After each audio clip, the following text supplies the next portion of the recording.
Long ago, in the fertile village of Matemeho, there lived a respected ruler named King Tapar Agwuna. He was known across nearby lands as a king who feared the ancestors and ruled with fairness. Under his leadership, Matemeho enjoyed peace. Crops grew well, markets were lively, and travelers rested without fear. King Tapar had 2 daughters. The first was Princess Sefina, proud and sharp-tongued. She loved beautiful clothes and praise. The second was Princess Sefina, younger, calm, and kind. Sefina often helped the women at the river, spoke gently to elders, and listened more than she spoke. As the king grew old, he knew it was time to choose a successor. By tradition, the throne belonged to the eldest child. Everyone expected Princess Sefina to become queen. But King Tapar saw deeper than tradition alone. "My people," he announced before the elders, "a ruler must have a clean heart. I choose Princess Sefina to rule Matemeho." Shock filled the palace. "She listens before she speaks," the king continued. "She respects the poor and fears the ancestors. A ruler must have a clean heart, not just seniority." Sefina stood frozen. Her chest burned with anger and shame. Princess Sefina's heart burned with jealousy. She swore she would never accept this decision. She stormed into her room, tearing her beads from her neck. Sefina's anger grew like wildfire. She could not sleep. She could not eat. Every laugh from the palace felt like mockery. Princess Sefina shared her anger with her fiancé, Prince Jaliko, a proud warrior known for his strength but not wisdom. Sefina sat in her room, pacing back and forth. Her heart was burning with anger. Her boyfriend stood beside her, shaking his head in disbelief. "Your father has gone too far," he said angrily. "He has broken the traditions of Matemeho. A king should never do such a thing." Sefina clenched her fists. "I still don't understand it," she said bitterly. "How could the throne be given to Sefina? In every way, I am better than her. I am older. I am stronger. I deserve that throne." Her boyfriend looked at her for a long moment, then lowered his voice. "Relax," he said. "I have a plan."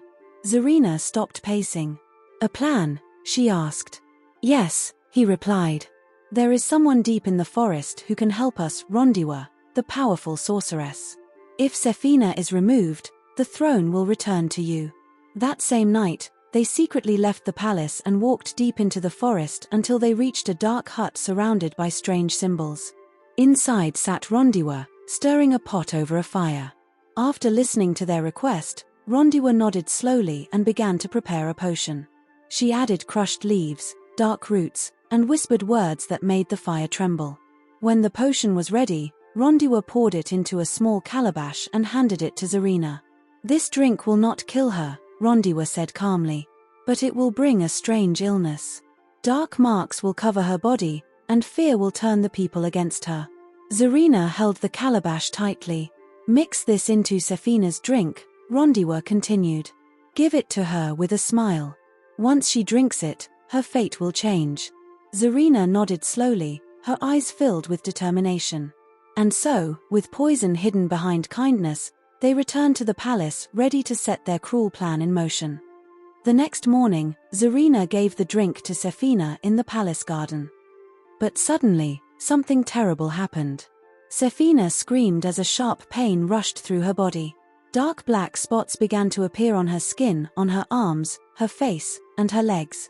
The marks spread quickly, frightening everyone who saw them. Her once beautiful skin now looked strange and terrifying. People gathered around her in fear. Sefina did not waste time. She rushed to the king and pointed at her sister. "Father, look at her." Sefina cried loudly. "This is the result of breaking the traditions of our ancestors. The throne was never meant for her. The ancestors are angry." The king trembled as he looked at Sefina. Sefina continued, her voice filled with false fear. "If we allow her to remain in the palace, the curse may spread. I am afraid the whole kingdom of Matemeho will suffer." The king swallowed hard. "Is this truly the will of the ancestors?" he asked, his voice shaking. Sefina nodded quickly. For the safety of the kingdom, Sefina must be taken away and isolated. The people whispered among themselves. Fear filled the palace like thick smoke.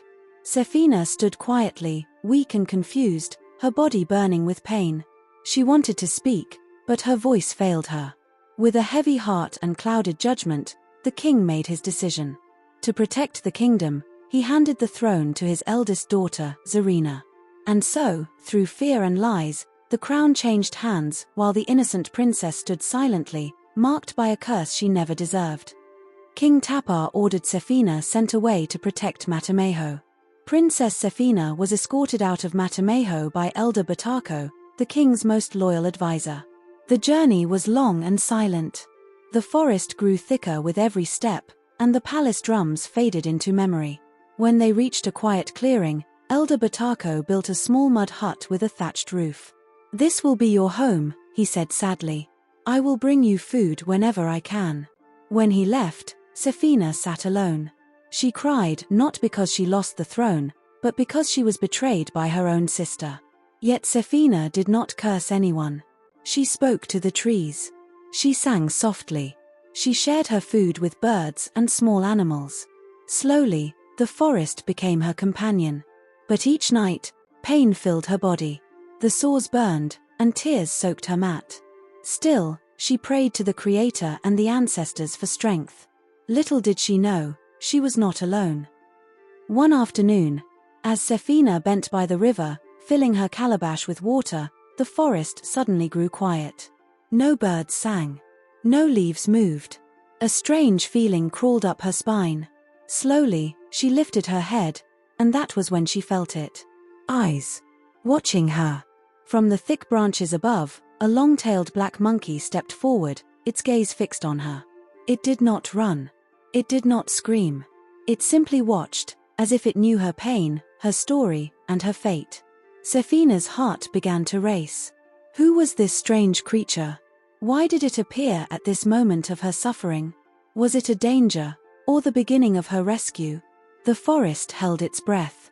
And so, part 1 ends here at the river, where fear met mystery, and destiny quietly took shape. Will the monkey harm her or help her? Will Sefina ever return to the palace? Is this the end of her suffering, or the beginning of something greater? Find out in part 2. Don't forget to subscribe, like, and follow so you don't miss what happens next.